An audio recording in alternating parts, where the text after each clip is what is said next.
তো মজা করে একটা লাতে বানানো হবে। ওয়াটার ফিল্টার একটু ফ্রেশ ও হট ওয়াটার দিয়ে মানে ভালো করে ক্লিন করা হলো। কফি গুঁড়ো নেওয়া হচ্ছে, কফি বিন গ্রাইন্ড হচ্ছে। সিঙ্গেলের জন্য ইতালিয়ান স্টাইলে 7 থেকে 9 গ্রাম পরিমাণ কফি বিন নেওয়া হলো। এসপ্রেসো ডিস্ট্রিবিউটর দিয়ে ডিস্ট্রিবিউট করা হচ্ছে মজা করে।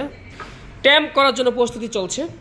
15 থেকে অ্যারাউন্ড 18 কেজি পরিমাণ একটা প্রেশার দিলে হবে। এখানে একটা গ্যাপ আছে, এই গ্যাপ ব্যাস এনাফ। এবার ওয়াটার ফিল্টার লক করা হলো গ্রুভ হেডের সাথে। এসপ্রেসো পড়ার জন্য মেশিন রেডি।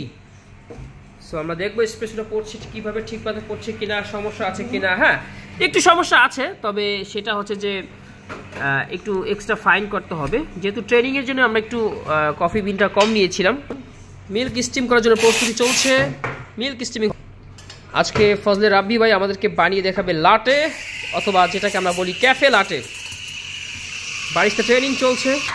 মিল্ক স্টিমিংয়ের জন্য আমরা 60 থেকে ম্যাক্সিমাম 72 ডিগ্রি টেম্পারেচার হয়ে গেছে। সো মিল্ক স্টিম শেষ, এবার হচ্ছে মিক্সিং অ্যান্ড সোয়াইড করা হচ্ছে। ডিজাইনের জন্য লাতে আর্ট, সে একটা আজকে হার্ড বানাবে, বেসিক লাতে আর্ট, যেটা হার্ড শেপ।